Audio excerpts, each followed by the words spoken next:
Nós vamos se pôr de pé, irmãos, por favor. Vamos ler os Salmos 132.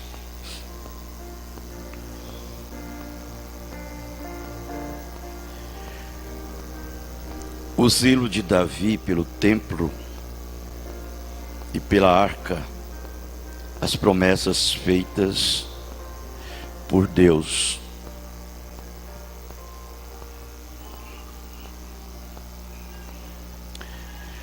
Lembra-te, Senhor, de Davi e de todas as suas aflições.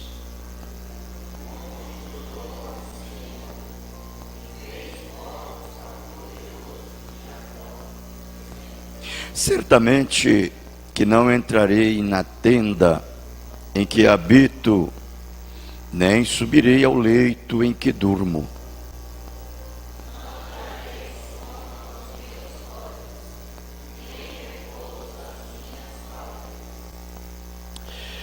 Enquanto não achar lugar para o Senhor, uma morada para o poderoso de Jacó.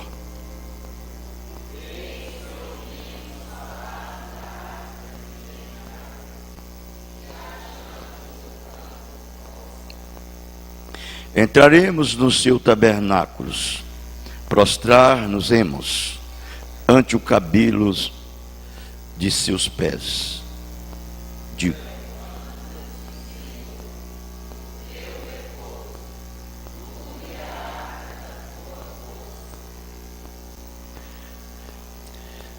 Vistam-se os teus sacerdotes de justiça e alegrem-se os teus santos.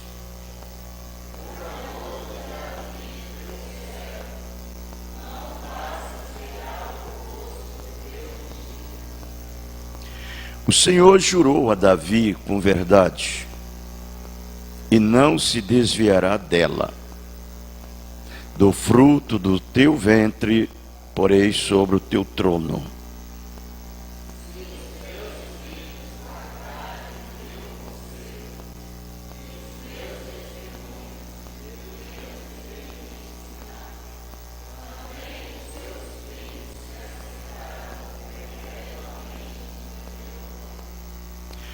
Porque o Senhor a elegeu a Sião, desejou-a para a sua habitação, dizendo: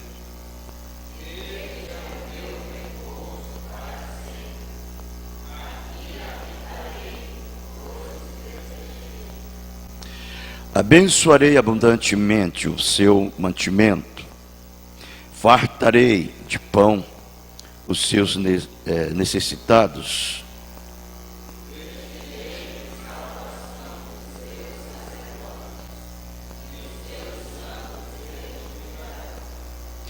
Ali farei brotar a força de Davi. Preparei uma lâmpada para o meu ungido. Todos. Vestirei os seus inimigos de confusão, mas sobre ele florescerá a sua coroa. Amém? Que Deus abençoe a sua palavra e também acrescente as bênçãos dela em nossas vidas. Amém? Podeis assentar pelo momento, irmãos, por favor.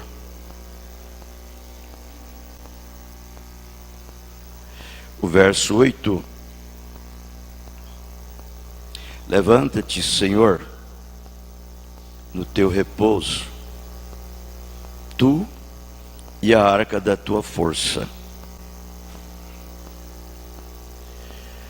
Nós temos uma palavra de promessa, como todos os sacerdotes, profetas, todos teve em suas dispensações. Cada um tinha aquela palavra para se firmar nela. Desde o princípio até chegarmos aonde estamos. Deus nunca deixou que nenhum de seus filhos andasse em seus próprios pensamentos, em sua própria concepção. A palavra, ela é para nós a nossa segurança. Você vai observar que mesmo Adão, lá no jardim do Éden, Deus deixou para ele a sua palavra.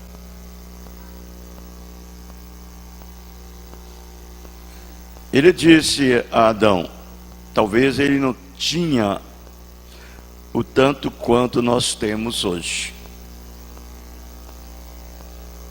Ele, quem sabe, tinha só 2 linhas, ou 1 linha, mas era a palavra de Deus.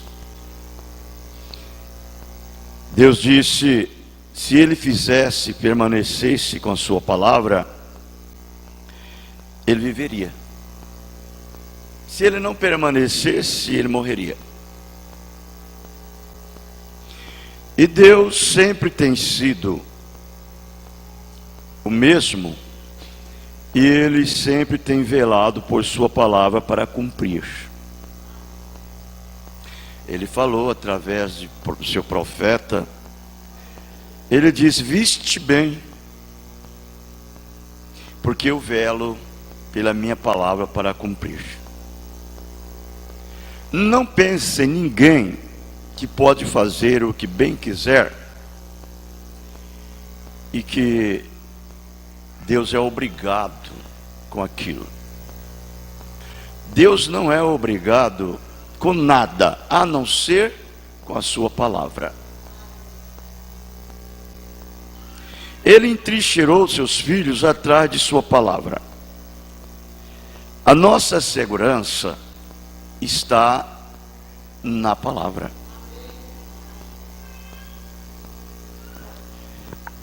Ele tem nos armado com esta palavra para ficarmos com ela, lutarmos através dela e vivermos através dela.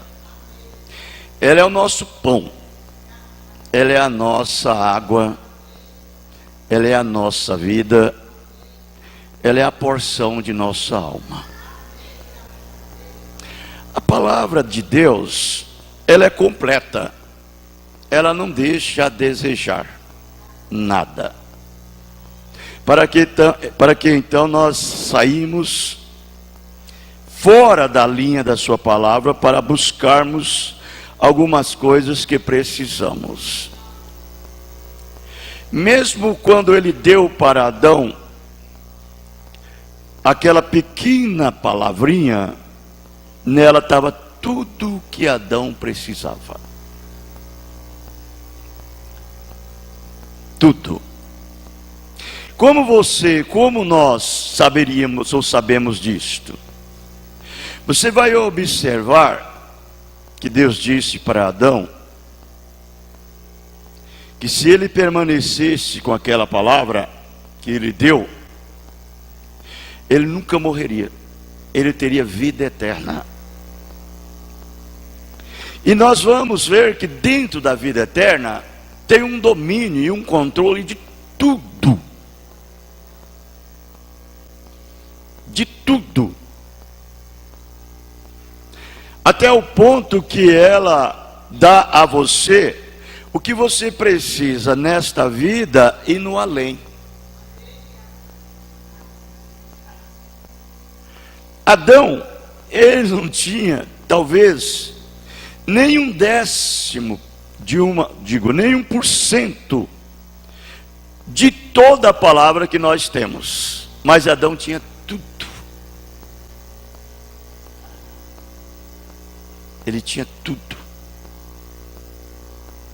Ele tinha um domínio sobre o mundo, um domínio sobre todas as coisas que existiam no mundo. E Adão estava sob o domínio de Deus.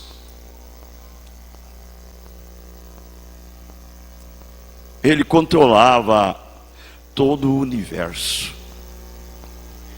Ele tinha o que nós hoje estamos na esperança de ter. Correto?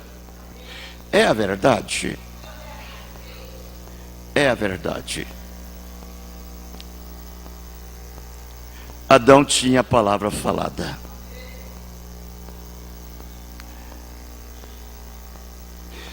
E você já parou para meditar a respeito disto?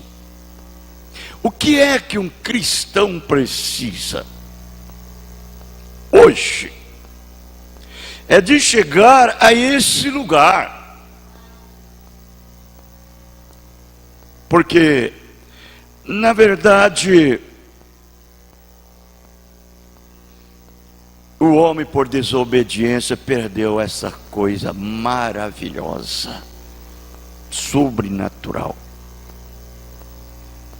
Isto foi parar na mão do seu dono original, não na mão do pervertedor, na mão do seu dono original, Deus, o que tem o domínio, aquele que criou tudo. Entregou a sua família e disse: isso está nas tuas mãos. Você tem todo o direito de fazer uso disso de uma forma legal. E nós vamos observar que quando essa situação chegou, Deus reduziu tudo para o homem. Quase, ou por que não dizer, ele ficou no zero quanto às coisas de Deus. Por quê? Você diz desobediência? Sim, mas por que veio a desobediência? O que faz uma pessoa desobedecer a Deus? É não crer na sua palavra, é a incredulidade. A incredulidade é uma falsa doutrina ou um falso ensinamento que é pulverizado na mente das pessoas. E que as pessoas passam a pensar que aquilo é certo. E no entanto, ele está todo envolvido e enredado no erro.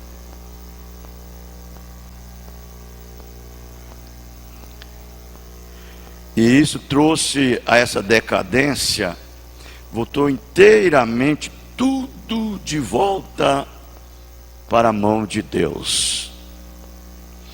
E Deus então começou a trabalhar com o homem devagarzinho.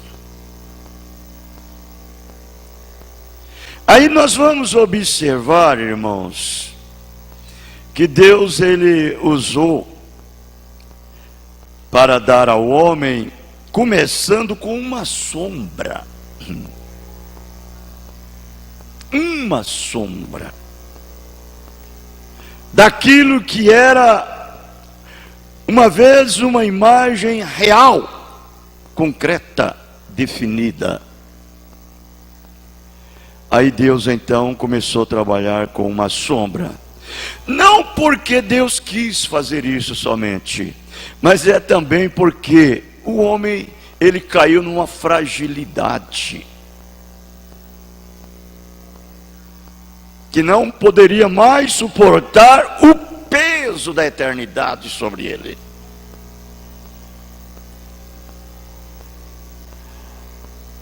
Porque ele estava todo ferido, todo machucado, através do seu inimigo, que o feriu, por meio de pulverizar esse ácido de sulfúrico e lhes perverter toda a sua vida.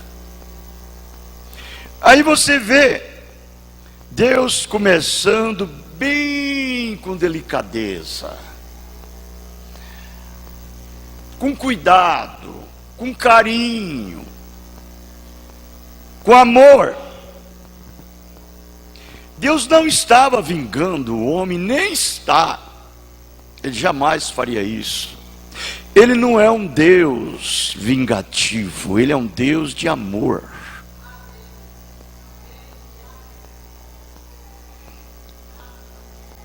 E Ele nos amando, então Ele começou a trabalhar conosco como um escultor começa a trabalhar com uma imagem.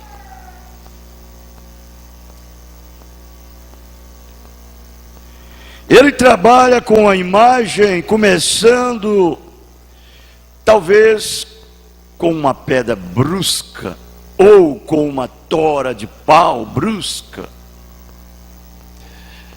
que não tem aparência senão ser de uma tora de pau, não tem aparência senão ser de uma pedra. E ali ele trabalha com as suas ferramentas apropriadas em cada etapa daquela obra, não é mesmo? Digamos que esse escultor, ele pega ali uma tora de madeira e diz assim: eu vou esculpir a imagem de fulano, de Beltrano. A imagem está na sua mente. E ele pega a tora de madeira e ninguém diz. Se você chegar lá e ver ele fazendo, qual é o seu pensamento? O que você tem de fazer com essa tora? Se ele quiser te dizer o que ele vai, ele revela a você. Senão, ele vai dizer assim: depois você saberá. E assim ele começa a trabalhar. Hoje vamos chamar assim um motosserra, um machado, e assim por diante.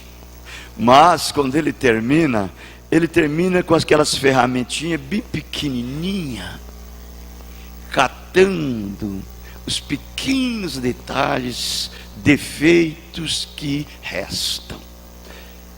Quando você chega, que você vê, você diz: ah, você está fazendo fulano de tal.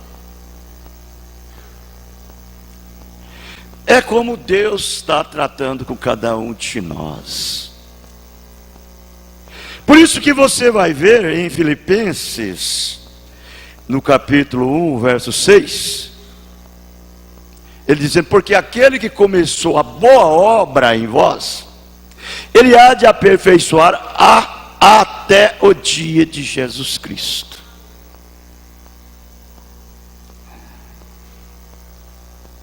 Ele tem a nossa imagem, como ela deve ser feita. E a inspiração e a mente de Deus de nos fazer, não é fazer como é o Papa, o arcebispo, supervisores gerais, ou isto, aquilo, outro. Não. Ele, quando fez o homem no princípio, ele criou o homem à sua imagem. A imagem dele mesmo. Ele disse: façamos o homem a nossa imagem e semelhança. E criou Deus o homem a sua imagem, o criou. E criou o homem perfeito. E então você vai ver que Deus tem isto para cada um de nós. Por isso que nós vamos observar que quando o homem chegou nessa decadência moral, social, física, espiritual, aí então Deus começou com ele diferente. Aí você vai ver ele pedindo ao homem que viesse, quem sabe, talvez ali, diante do jardim, ao lado do norte, para lhe oferecer um sacrifício, um culto, uma adoração, começando com um cordeiro, com animais limpos. Uma coisa que às vezes você olha assim, parece que não tem nenhum significado. Mas Deus está naquilo dali. Hoje, nós, pelo conhecimento e a visão e a revelação que nós temos, por essa mente pela qual possuamos desenvolvida, através do assim diz o Senhor, nós chegaremos e sabemos mais ou menos o que é isto. Mas aquele que nunca teve isto, que veio de lá, do mundo, e só comia aquilo que o diabo, em outras palavras, amassava debaixo do rabo. Me perdoe por esse linguajar. Eu sou rude. Eu não aprendi em um seminário. Eu não sou educado. Entendeu? Mas é isto. Ele não sabe de nada. Como estava o homem naquela situação. E aí ele passa a ver isso e diz assim: mas o que tem a ver você ministrar, sacrificar, celebrar, adorar a Deus através de um cordeiro, de um novilho, de um bode, de um passarinho, de uma rola, de uma pomba? O que tem a ver isto? Você não tem que perguntar a nada, você tem que obedecer.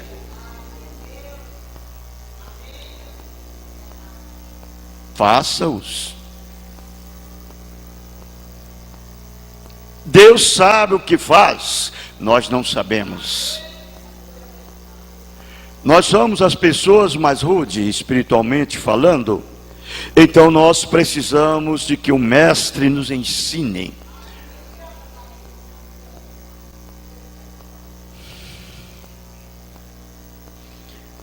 Vejam. E hoje nós chegamos a este lugar aonde encontramos Deus manifestando-se em todas as maneiras. Você sabe que foi ontem, né, um irmão falando a respeito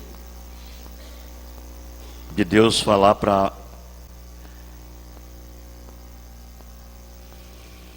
Noé fazer uma arca.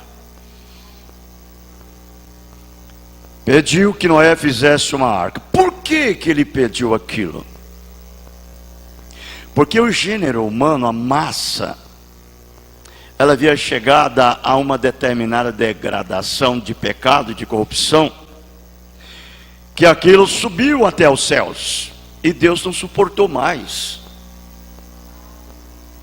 E então Deus teve que destruir todos, através do dilúvio. E Deus fez dois pactos. Fez um pacto com a terra, com o mundo, e fez um outro pacto com o homem. Como ele fez no princípio um pacto com Adão, incondicionalmente, digo condicionalmente. Se tu fazer isto, tu viverás. Se tu não fazer, tu morrerás. Mas o homem não tem condição de manter o seu pacto com Deus.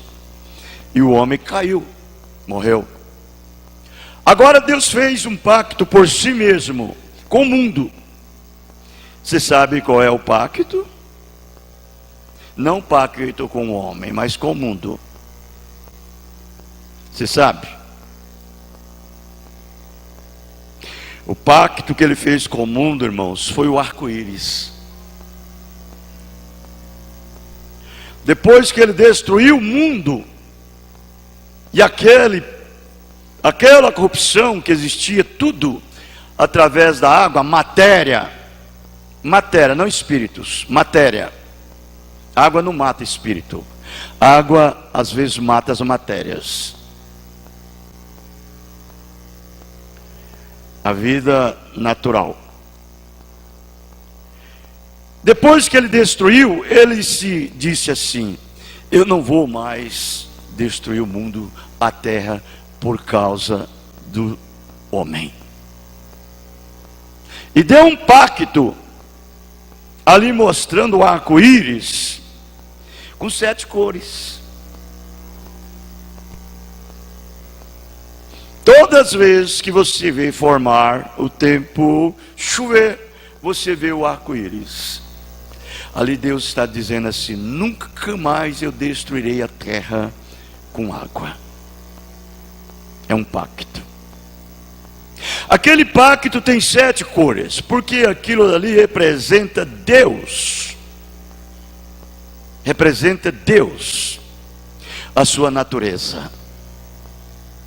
Ele tem uma natureza simples, humilde, composta em seus atributos: fé, virtude, conhecimento, temperança, paciência, piedade, amor fraternal. É a sua natureza. Vejam que quando ele mandou Noé construir esta arca, e que Noé construiu a arca do Senhor, salvou Noé e sua família, aqueles animais limpos e aqueles animais imundos. Como você vê, do outro lado que Noé atravessou o julgamento,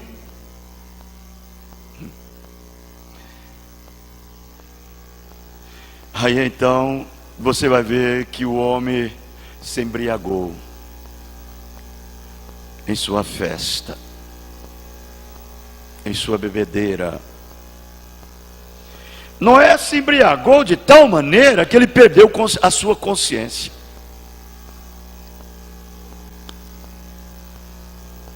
Até o ponto que o seu filho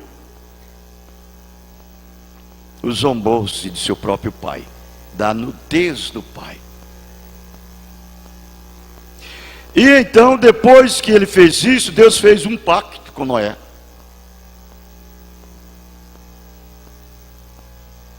Aí ele deu um pacto. Ele disse assim: o homem, ele é mau em seus pensamentos. Ele viu a situação do homem. E aí então ele já procurou preparar um altar para servir a Deus. E Deus fez um pacto com Noé e a sua família: enchei e multiplicai sobre a terra.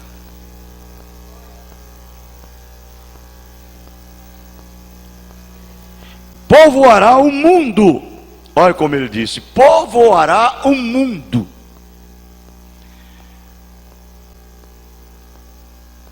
E parece que as coisas iam se complicando cada dia mais. E aquilo dali estava só Deus desenvolvendo a sua grande mente, se manifestando o que Ele é, levando-nos a nós a chegar mais perto dEle, de uma maneira que nós chegaríamos e nunca mais cairíamos, como caiu Adão e como caiu os demais. E nós vamos observar que ali ele estabeleceu 3 linhagens.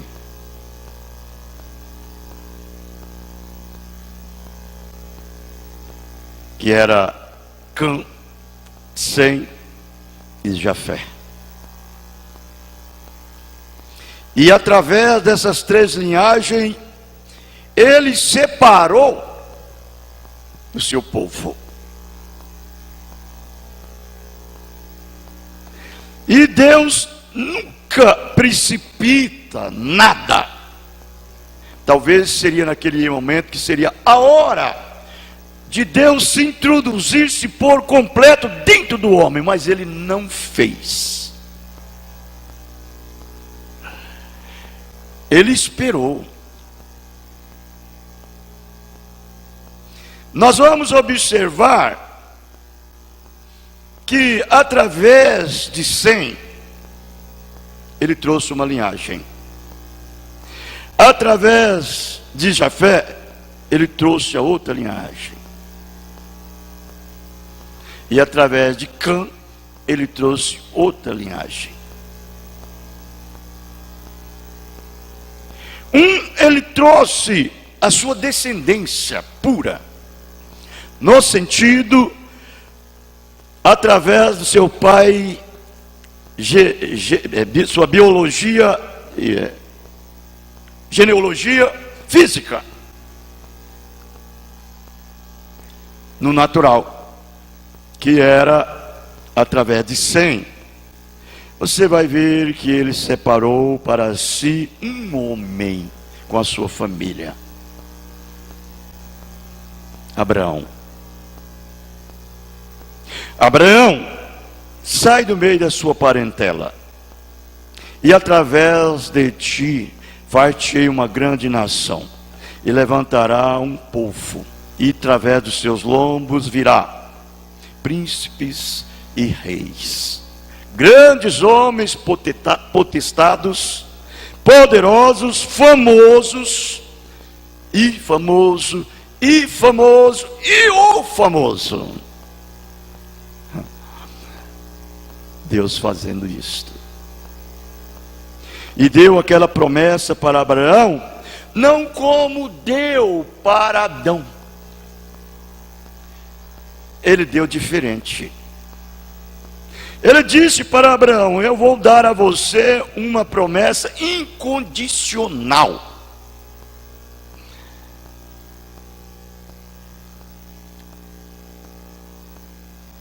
Ele olhou nos céus, não viu ninguém. Ele olhou na terra, também não viu ninguém pelo qual ele pudesse jurar. Porque sempre quando você jura por aquele que é maior, mais poderoso, mais grande do que você. E não tinha ninguém maior do que Deus nos céus, não tinha ninguém maior do que Deus na terra. Então ele jurou por si mesmo e disse para Abraão: certamente te abençoando, eu te abençoarei, e certamente te multiplicando, eu te multiplicarei. E aqueles que te abençoar, serão abençoados, e aqueles que te amaldiçoar, serão amaldiçoados. Vejam. E a tua semente peregrinará por terras estranhas por 400 anos. Mas então virei a ti e levarei esta semente através de uma mão de poder, um braço forte, a uma terra que emana leite e mel. Nós podemos observar que a eloquência da palavra no curso da mesma, nós vamos ver como que Deus vem se aproximando-se no homem, ou ao homem, para poder chegar a realizar o que ele tinha em mente. E então lá vem Abraão, e etc, etc. E Abraão chegou a um ponto que a sua semente caiu aonde Deus queria que caísse, no Egito. E ali, através daquele homem, Faraó, Deus abençoou aquele faraó ali, através das bênçãos que estavam dadas a Abraão. Deus não deu a bênção para ninguém a não ser para Abraão. Foi o que ele disse: bendito será aquela semente que sairá dos seus lombos. Elas possuirão a terra, elas possuirão as portas dos teus inimigos. E quando ele deu essa promessa para Abraão e fez esse pacto, como eu disse, ele fez incondicionalmente. Ele disse: se tu cairdes, Abraão, eu te levantarei. Porque a promessa já foi feita e eu não volto atrás. Ela foi feita incondicionalmente. Graça, graça, graça.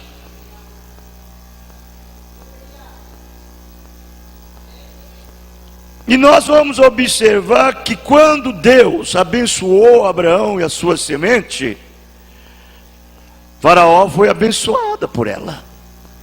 Faraó foi abençoado por aquela semente. Deus fez tudo prosperar no Egito, por meio daquela semente abençoada que saiu dos lombos de Abraão.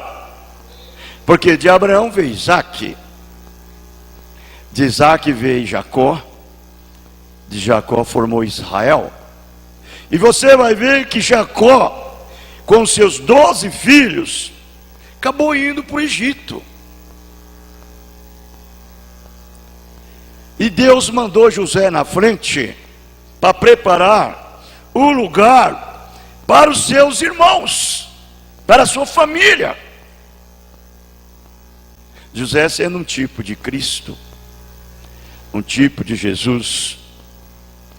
Deus fazendo as coisas e mostrando como deveria ser pela frente. Agora, Deus não mostra, às vezes, antes Ele não mostrava às pessoas o que seria no futuro, a não ser os seus santos profetas. Ele dá aos seus profetas visão, sonhos, interpretação, e fala através deles, por eles e na boca deles a seu povo. Feliz é aqueles que podem receber um profeta na qualidade de profeta. É a maneira de Deus. Eles são atributos de Deus. Porque eles, sendo esses atributos, eles não podem negar a palavra de Deus, por mais que eles sofram os seus acidentes, caem em suas depressões, por ser homens.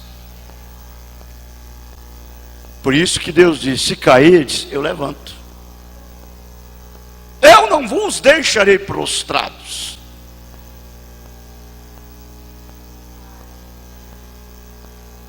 E assim, nós podemos ver que José, sendo esse tipo de Cristo, preparou tudo para essa semente. E lá foi Israel para lá. De lá veio nascer uma nação.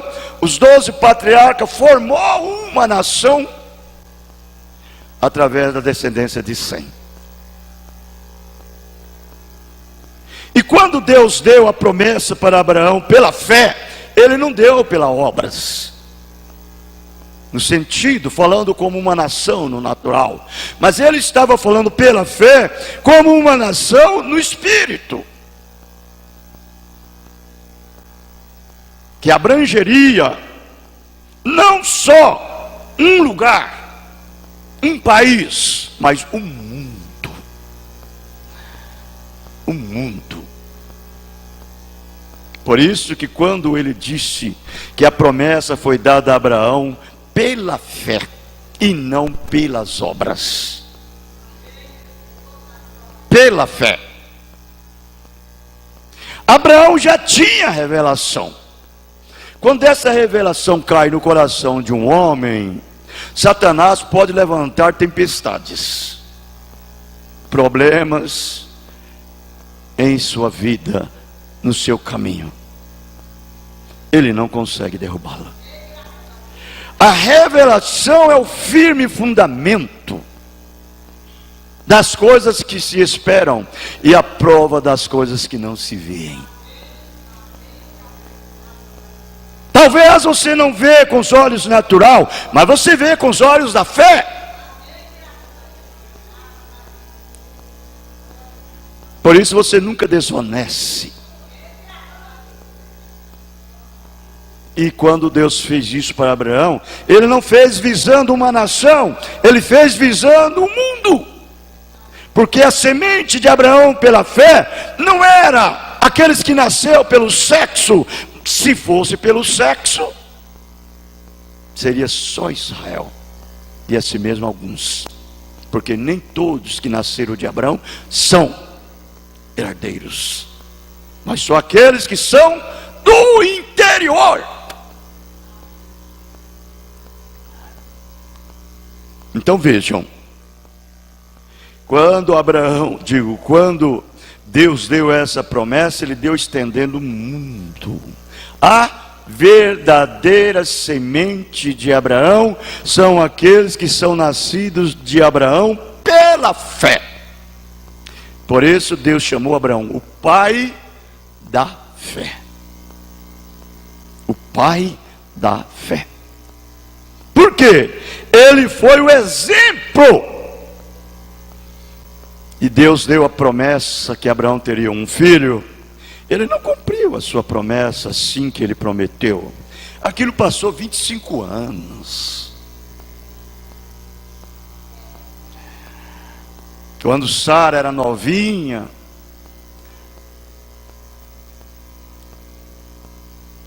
Deus nunca cumpriu a promessa com eles. Deus cumpriu depois que eles tinham 100 anos de idade, que já era impossível. Imagine um homem de 100 anos de idade, uma mulher com 90 anos de idade, irmãos.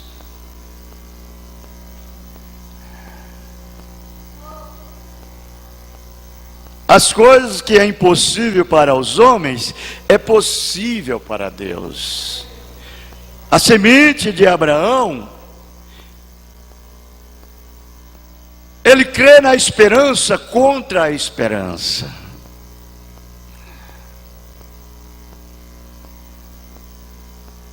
Por isso que você vê que toda a verdadeira semente de Abraão é estimulada. Porque não é pelo tocar, não é pelo pegar, é pela revelação. E você sabe o que causa uma revelação em um filho de Deus? É o vinho. O vinho simboliza a revelação. E você sabe o que produz o vinho? A revelação é o Espírito Santo. É Deus na sua vida. Por isso que esse crente ele é estimulado pelos frutos que produz o vinho, o estímulo da revelação. Ele vê diferente. Você crê num rapto, um arrebatamento? Arrebatamento.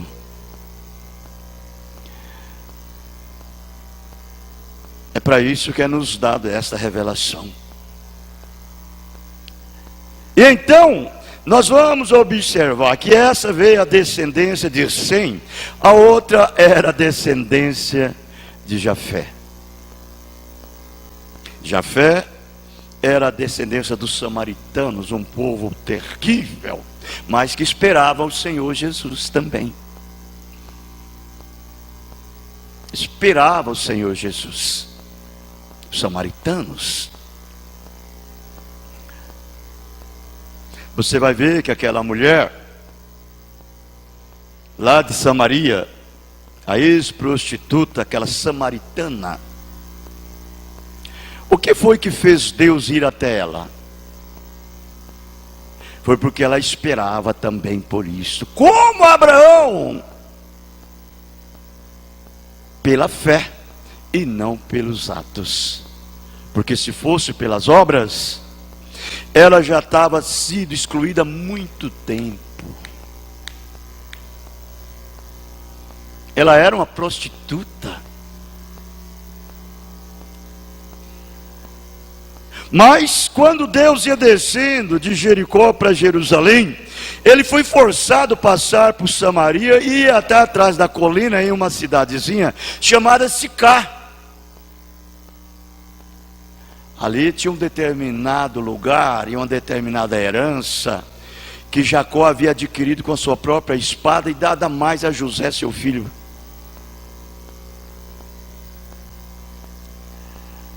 E então, aquela herança ali tinha um poço que Jacó cavou para ele beber, sua família e a sua própria fazenda e o seu gado.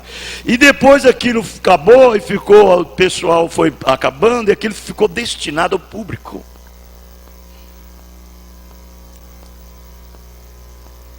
E ali vinha de manhãzinha as mulheres de famas, as damas. Elas vinham tirar água primeiro. À tarde vinham as mulheres de má fama, as prostitutas. Havia uma segregação. E ali então, foi quando Deus foi forçado a chegar até naquele poço à tarde, talvez das 11, meio-dia, por aí. Era a hora que elas começavam a vir tirar água. E ele chegou perto nesse poço, perto dessa vila, dessa comunidade, e disse aos seus discípulos: desçam até a cidade, comprem viver para nós, e eu vou ficar aqui esperando vocês. Deus faz as coisas que não deixa transparecer as pessoas. Por isso que a melhor coisa que nós devemos fazer é segurar em suas palavras. Porque você só passa a ver aquilo depois que aquilo passa a ser cumprido na sua vida. E as coisas acontecem para nós é porque somos predestinados. E a predestinação é que nos conduzem a obedecer, a crer no impossível.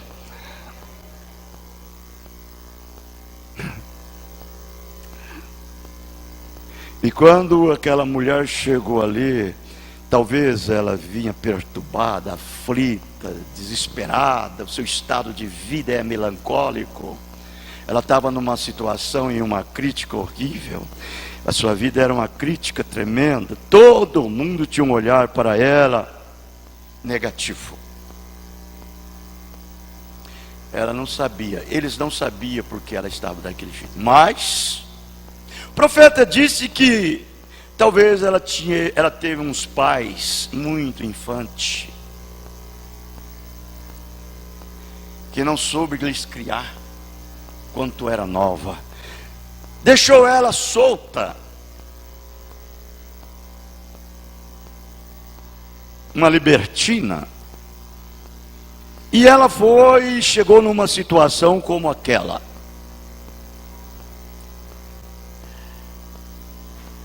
E aí então, ela estava afligida, nervosa, porque ela via os profetas predizer que o Messias viria. E ela naquela situação, ela nunca ia ver o Messias.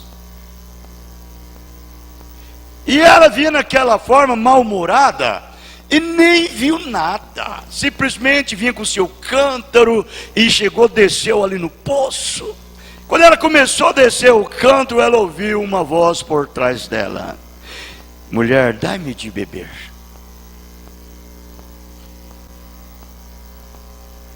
Quando ela olhou para trás, ela viu um homem de meia idade, e ainda por mais um homem judeu.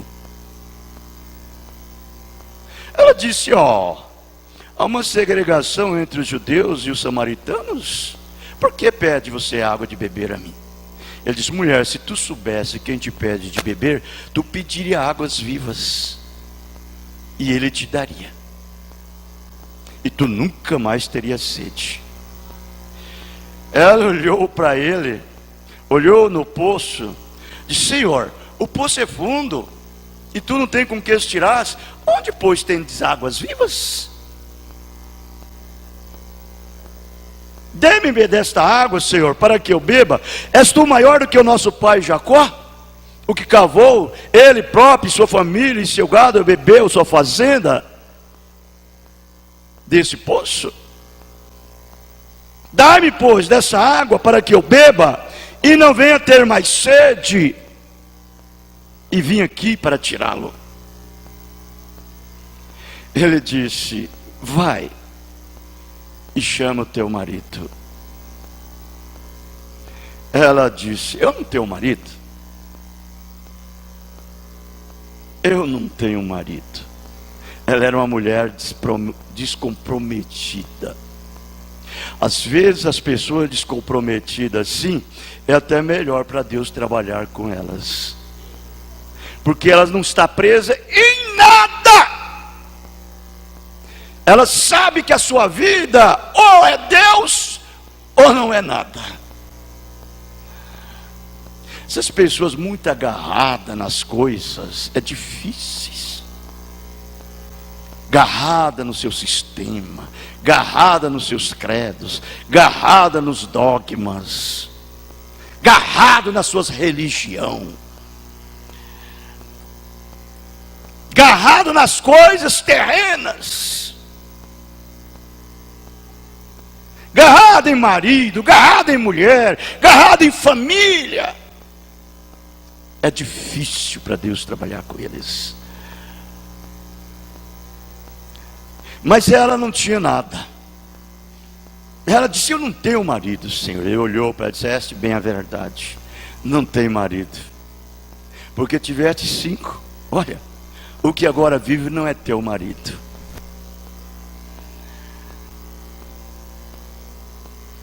Mas ela tinha algo por dentro que reconheceu quem ele era. Ele queria trabalhar era com aquilo ali, dentro da alma dela, lá alojado no coração, dentro dela, no seu espírito, lá estava a coisinha. Ele queria tirar aquilo dali. Foi aquilo dali que levou ele a sentar perto daquele poço. Não foi os seus cabelos lindos, não foi a sua face bonita, não foi o seu corpo atraente, não, foi aquela semente. Aquela era predestinada.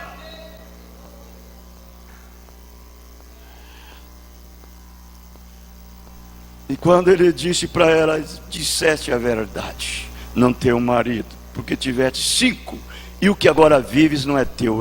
Ela disse: opa, esse homem falando da minha vida íntima, ele não me conhece, só pode ser um profeta. E ela disse: eu vejo que tu és profeta. Quando ela disse isto, eu vejo que tu és profeta, ela creu. Aquilo foi uma resposta que veio de dentro.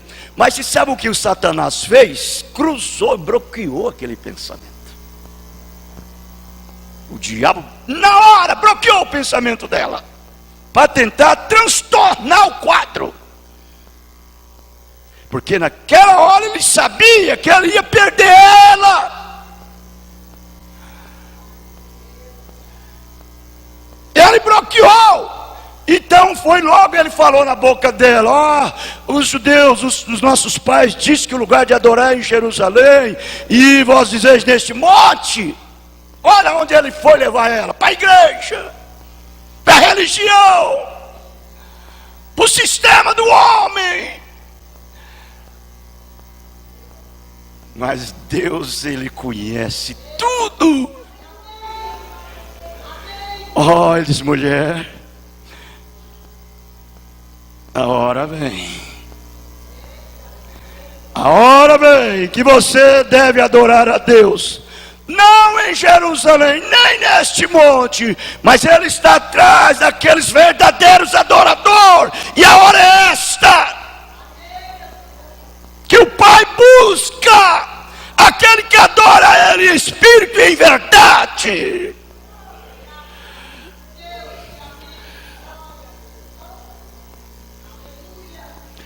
Naquela hora tirou aqueles espíritos dela de novo.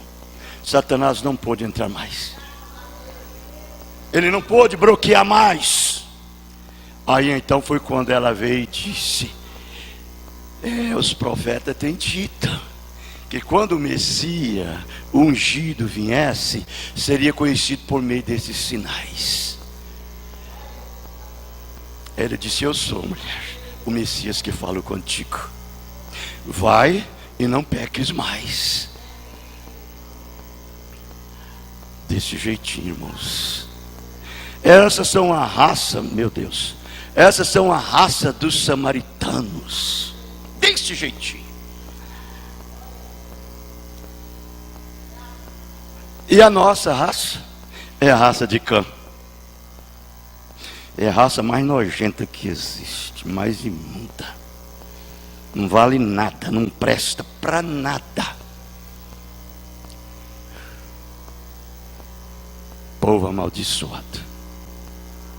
Vive na base da crítica, da farra, da bebida, da orgia, da idolatria. É o que eles sabem. Religião em cima de religião. Ele chegando assim, encurvado, porque o peso de religião é demais sobre ele. Idólatras. Tem uma avareza terrível.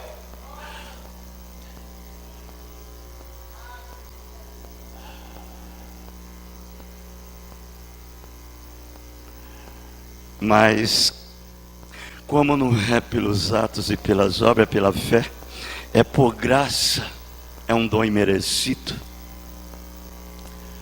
A Bíblia diz assim, que Deus nos amou. Ele nos amou tanto, irmãos, que Ele disse que dentre esses gentios, Ele tiraria uma semente, um povo para o seu nome. Uns escolhidos. Por isso que você vai ver o profeta Isaías predizendo isto, que ele foi buscado daqueles que não achavam, não procuravam, e ele gritou: eis-me aqui, um povo entregue aos ídolos, às bebedeiras, todo tipo de imundícia.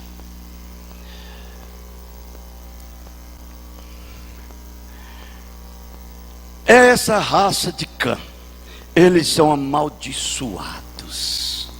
O único que tira essa maldição é só a graça. É a predestinação. Pela graça sois salvos por meio da fé. Isso não vem de vós, é dom de Deus.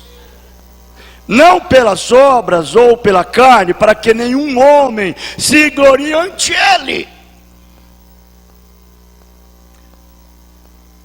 Que é nós. E nós chegamos a este lugar. E quando chegamos a este lugar, Deus designou, em seu determinado tempo, por aquela sombra, que era aquele cordeiro lá do jardim do Éden, até chegar aos dias da dispensação de Jesus. O próprio Deus desceu, foi feito carne, habitando em nós para cumprir aquele passado e através da sua noiva cumprir o Novo Testamento. Cumprir o Novo Testamento. O Velho Testamento Jesus veio cumprir, porque pela lei nenhuma carne é justificada, nenhum homem pode ser santificado, nenhum. Tem que ser por graça através de Jesus Cristo, e ele tinha que se manifestar esse dom imerecido para cada um de nós. E aí então ele teve, ele mesmo, ele não disse, eu vou mandar um anjo, eu vou mandar um filho, porque isso não era certo. Isso não era certo. Ele deu aquela lei, e a pena daquela lei era morte, e ele põe a outro para morrer no lugar dele. Ele disse, não, quem tem que morrer sou eu. É eu que tenho que morrer. Eu vou lá. Deus já sabia qual era o seu inimigo. Ele conhecia as táticas dele. Ele sabia. Então, ele disse, eu já venci ele aqui em cima, sendo um espírito. Agora eu vou vencer ele feito carne. Eu vou me fazer-se um homem. E vou descer lá. E vou tomar a condenação do mundo sobre mim. E vou libertar os meus filhos da escravidão desse príncipe das trevas. E vou decretar um juízo sobre ele, um julgamento. E vou vos encerrar em seu lugar, que é o inferno, com todos os seus súditos. Foi o que ele fez. Aí você vai ver que ele tem que se tornar, para como nós, ser um verdadeiro parente. Aquela arca que Noé construiu, era ele. Era ele, Jesus. Era o próprio Deus a arca. Pode ver que Noé fez a arca com 3 repartimentos. A primeira, a segunda e a terceira, e lá em cima fez uma janelinha para olhar para cima. E Deus é corpo, espírito e alma. E nós entramos nessa arca é por justificação. Ser justificado dessa lama, desse dilúvio, desse lodo. E por santificação, ser santificado pelo seu sangue, por meio da fé. E depois receber esta vida eterna em nosso ser. Deus morando dentro do seu lugar de repouso. Como disse o salmista Davi. Você viu aqui como ele disse? Levanta-te, Senhor, no teu repouso, tu e a arca da tua força.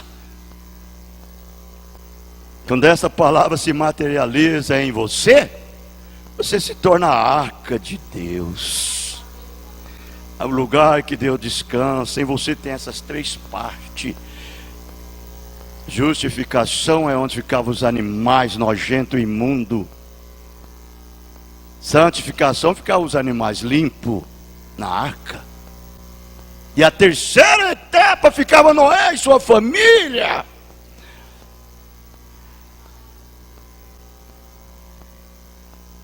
E quando você é justificado por esta arca que é Cristo, Ele tira você do mundo, mas o mundo continua dentro de você. Os animais nojentos e imundos, você ainda se torna um ecológico, um lugar ecológico. Um lugar ecológico. Ali tem tartaruga, ali tem todo tipo de bicho. É preciso uma limpeza. Justificação. Deus desce com o seu sangue por meio dessa fé genuína que você tem em sua palavra. E ali então lhes prepara uma limpeza, porque ele não pode repousar em lugar sujo. Ele só repousa em lugar limpo. Agora, sujo para Deus, irmãos, não quer dizer só o que bebe, o que fuma.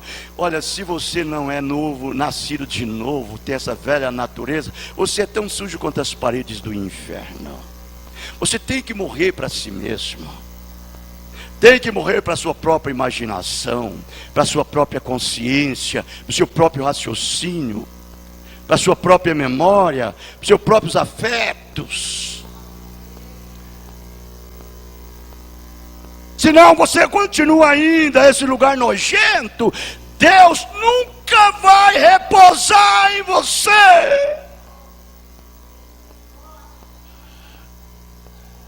É verdade. É verdade.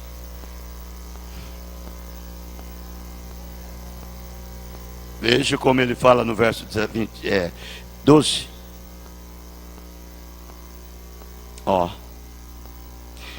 Se os teus filhos guardarem o meu conserto e os meus testemunhos, que eu lhes hei de ensinar, também os seus filhos se assentarão perpetuamente no teu trono. O trono de Davi é o trono de Cristo. É o milênio. Por isso que Jesus disse: assim como eu venci e assentei no meu trono, no trono do meu Pai, aquele que vencer, naquele dia sentará comigo no meu trono.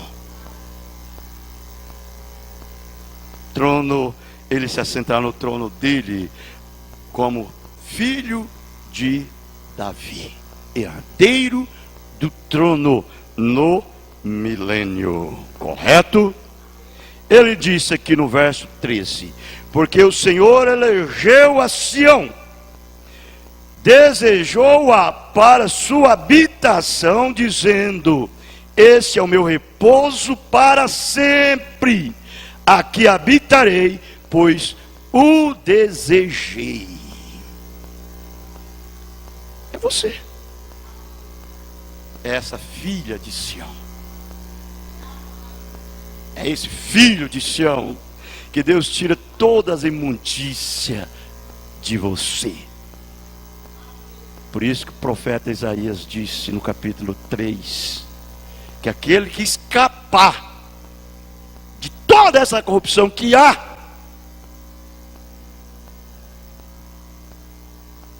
eles serão bem-aventurados, porque habitarão na cidade, na Nova Jerusalém. Deus nos ajude, Deus nos abençoe. O nosso tempo quase já foi, né? Mas ainda tem um pouquinho de tempinho. Nós vamos usar esse pouquinho. Talvez seria uma mensagenzinha de 30 minutinhos, né? Nós vamos. Mas mesmo assim, eu quero cantar esse hino.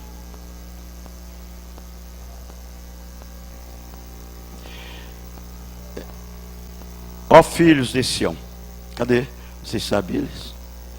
Ele não tem aqui não, né? No outro cântico. Veja para mim aí. Hã? 147?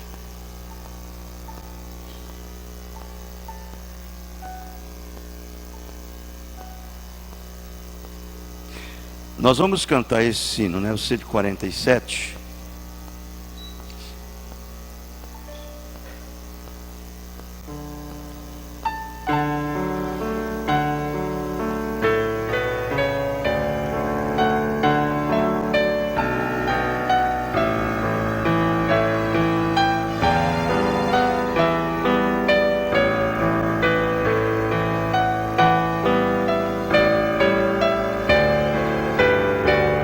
Ó filhos de Sião, honrai ao Rei dos Reis, louvores altos lhe cantai, louvores altos lhe cantai.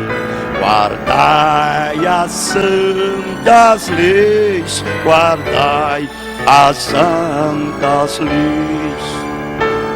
Sião é a nossa santa e gloriosa cidade, também perene moranda dos crentes em nosso Senhor. Os que do mundo são, a Deus não dão louvor, mais filhos do celeste Rei, mais filhos do celeste Rei. Louvai ao Salvador, louvai ao Salvador. Sião é a nossa santa, gloriosa cidade, também perene morada dos crentes em nosso Senhor. Dos montes de Sião provém delícias tais, que de prazer nos enchem mais, que de prazer nos enche mais, que gozo de reais, que gozos de reais.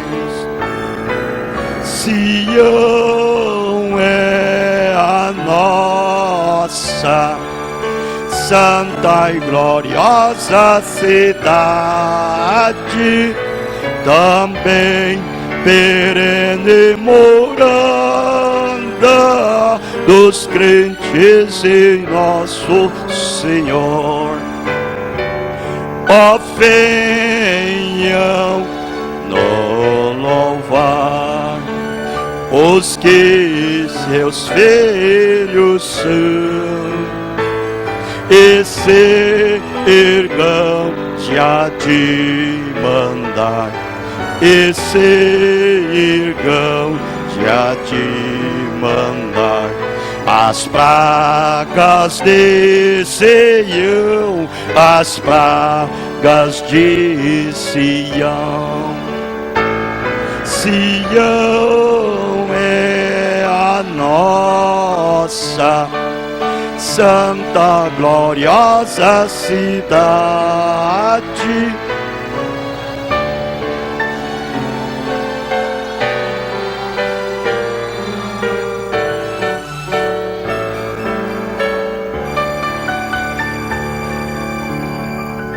Aleluia, amém. Graças a Deus. Estava pensando, meditando sobre isto, guardar as leis de Deus. As leis de Deus não é só os 10 mandamentos. A lei de Deus é toda a Bíblia. Toda a Bíblia é lei. Então nós tivemos 2 leis, porque Deuteronômio, essa palavra Deuteronômio, ela é uma palavra hebraica. Ela significa 2 pactos ou 2 leis. Uma foi feita através lá no Monte Sinai, dada por Moisés, através desta lei. Se você fazer isso, se você fazer aquilo, se você deixar disso, se você deixar disso, se você comer isso, se você não comer, se você deixar tal. A outra não. A outra foi dada no Monte Calvário. Foi pela graça. Foi Jesus. Um é pela lei, ao pé da letra. Ninguém pode cumprir ela. Só Deus. Por isso Jesus veio para morrer. A outra no Monte Calvário, que é pela graça. Ele disse: se você cair, eu te levanto. Se você não fazer, eu já fiz por você. É esta. Só que agora ele não vive separado de você. Ele agora voltou e entrou na sua igreja. Ele veio para habitar nela, para morar nela, para ficar nela, para fazer as suas obras através dela. Por isso que não tem mais jeito de você dizer assim: eu não creio assim, eu creio assim. Eu não creio assim, eu creio assim. O autor da palavra estava morando em você para cumprir a palavra. Não é você que faz, é Ele que faz através de você. Por isso que agora Ele está cumprindo toda a Bíblia, desde o Gênesis até o Apocalipse, na sua noiva. Por isso que Ele diz: nem só de pão viverá o homem, mas de toda palavra que sai da boca de Deus. Lá no último capítulo do último livro, Apocalipse, ele diz: nada se deve acrescentar nas profecias deste livro, porque aquele que acrescentar, será acrescentado as pragas que está escrita neste livro sobre ele. Nada deve tirar das profecias deste livro, porque aquele que tirar, será arriscado o seu nome do livro da vida e tirada a sua parte da árvore da vida. Você viu? Ele sabia disto, porque ele sabia que ele estaria na sua igreja, em seus filhos, para cumprir toda a palavra. Aquele que não está, ele não está nele, ele não cumpre. Ele não ama esta palavra. Correto? Esta é a forma que Deus usa-nos, e Ele trabalha conosco e em nós. Um dia foi Deus sobre todos, na coluna de fogo, Pai sobre todos. Um dia foi Deus conosco, em Jesus, o seu Filho, nesta paternidade da filiação. Deus conosco. Mas quando Ele morreu, ressuscitou e voltou na forma do Espírito Santo, agora é Deus conosco e Deus em nós. Deus em nós, Pai, Filho, Espírito Santo, Senhor Jesus Cristo, habitando em seu corpo, que é a sua noiva amada, a sua esposa querida, que logo Ele virá para levantar ela no rapto. Deus os abençoe. Eu vou deixar esta mensagem para a noite, e nós encerraremos aqui. Não haverá mais tempo, só tem 30 minutinhos, então nós finalizaremos aqui, e Deus nos ajude a estarmos comprometidos somente com Ele, e não deixar o mundo introduzir na nossa vida, como está fazendo com muitos, cumprindo a Bíblia também. Eles estão cumprindo a Bíblia, todos eles estão cumprindo a Bíblia, todos. Jezabel está na Bíblia, como Sara também está na Bíblia. Caim está na Bíblia, como Abel também está na Bíblia. Judas está na Bíblia, como Jesus também está na Bíblia. Hoje também essa raça, renegados, estão na Bíblia. Esses fariseus religiosos estão na Bíblia, como também a noiva está na Bíblia. A semente foi semeada. É aquela parábola do semeador. A semente foi semeada na beira do caminho. Veio os pássaros e comeu. Ali significa, veio Satanás e tirou do coração daquela pessoa. A outra foi semeada sobre pedregais, tinha pouca terra. Veio o sol, aqueceu a pedra, e aquelas planta murchou, morreu. Esta é aquele crente que aceita a mensagem, é batizado em nome do Senhor Jesus Cristo, crê no profeta de Deus e etc, entre aspas. E a hora que a palavra começa a tirar o mundo dele, ele se ofende. ele vê as falhas, ele vê os defeitos e vai embora. Arruma uma forma dele se distanciar. A outra caiu no meio de espinhos. Essa que é perigosa. Se você não tiver o Espírito Santo na sua vida, você está perdido. Porque essa que caiu no meio do espinho, ela vive no meio de todos. Cresce, só que não dá fruto. Porque os espinhos sufocam e não deixa dar fruto. Mas ela está aí. Ela cresce bonita, linda, só que é uma árvore infrutífera. Que é os espinhos? É os prazeres do mundo. É o mundo. É os desejos da carne. Se agarra muito no mundo e nas coisas do mundo, e vai perdendo o estímulo, aquele regozijo que tinha antes, aquele amor pela palavra, e o amor vai se esfriando, acaba morrendo e não dá fruto. Parece que era o amor, entre aspas. Fica infrutífera e não dá fruto. Qual é o fim dela? Fogo. Fogo. Agarra muito com o mundo e as coisas do mundo. Coloca tantas ênfases no mundo e nas coisas do mundo. E pensa que a igreja de Deus é como todas as demais religiões que surgiu.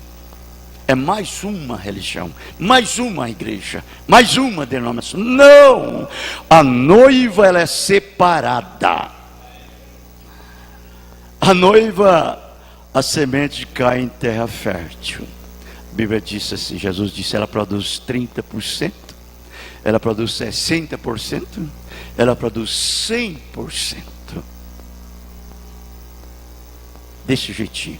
O eleito não é que ninguém separa ele. Ele já é separado por predestinação destas coisas. É uma pessoa humilde e simples. Talvez não sabe nem assinar o seu nome, hein?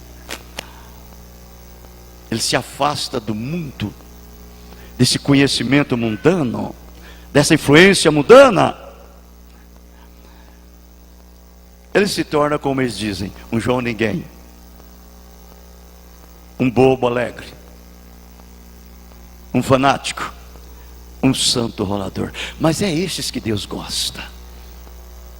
Essas pessoas pequenas e simples e humildes, que Ele manifesta o seu poder. Deus nos ajude a podermos mantermos assim, pessoas limpas e separadas deste mundo. Não deixar Satanás bloquear a nossa mente, porque temos a mente de Cristo.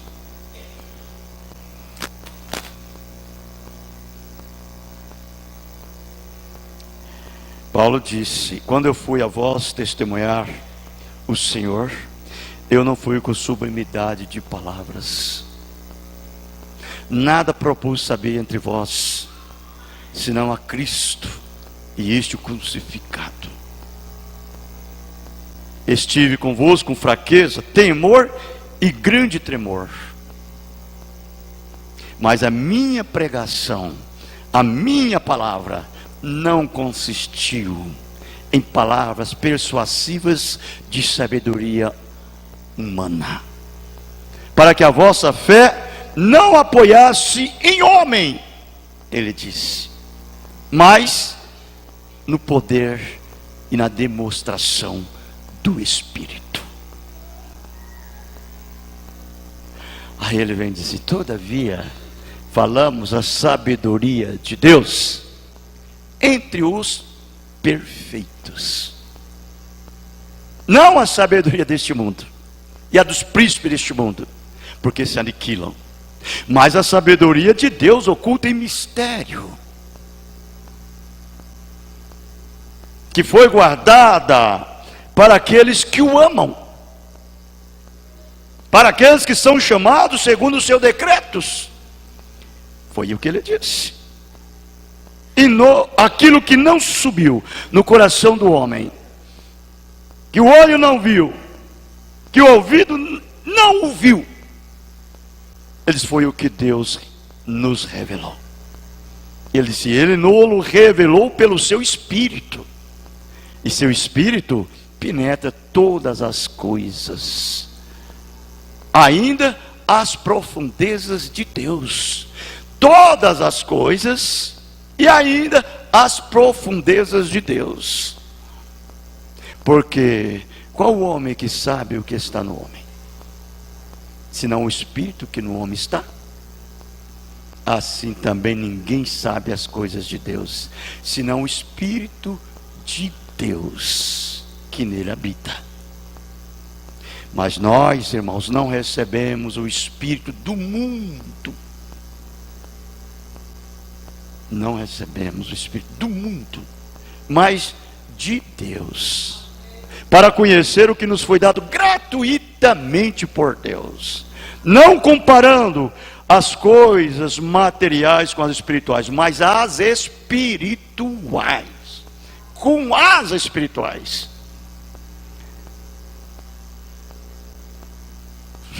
Não as materiais com as espirituais. Prosperidade, etc. Deus está nos abençoando, olha isso, olha aquilo. Não. Mas é as espiritual com as espiritual. É o tipo de vida que você vive como cristão, que prova que você é um filho de Deus. Porque o homem natural não compreende as coisas do Espírito, e parece loucura. Esse é um fanático, esse é um herético, é um louco. Eles falam bem assim. Mas aquele que é espiritual compreende todas as coisas, e de ninguém ele é discernido. De ninguém ele é discernido.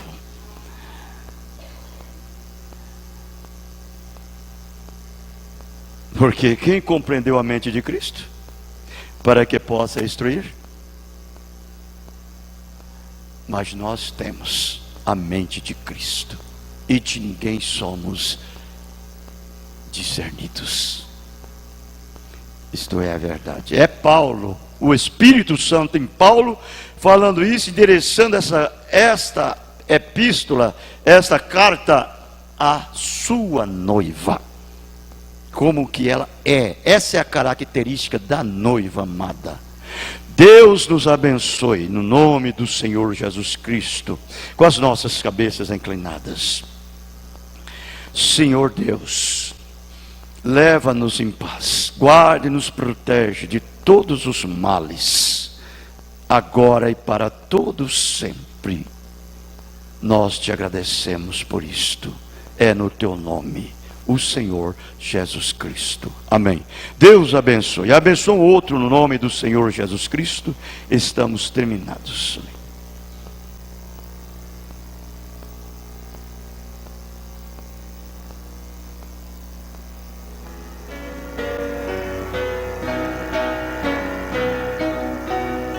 Cantemos aqui como os anjos do céu, que sempre radiante adoram a Deus, o trono cercando lhe dão o louvor, milhares as vozes, mas um só amor. Os anjos do céu nós ouvimos dizer, é tua, Senhor, toda glória e poder, e nós respondemos em tom triunfal, digno é o Cordeiro, venceu todo o mal. Morreste, Senhor, para o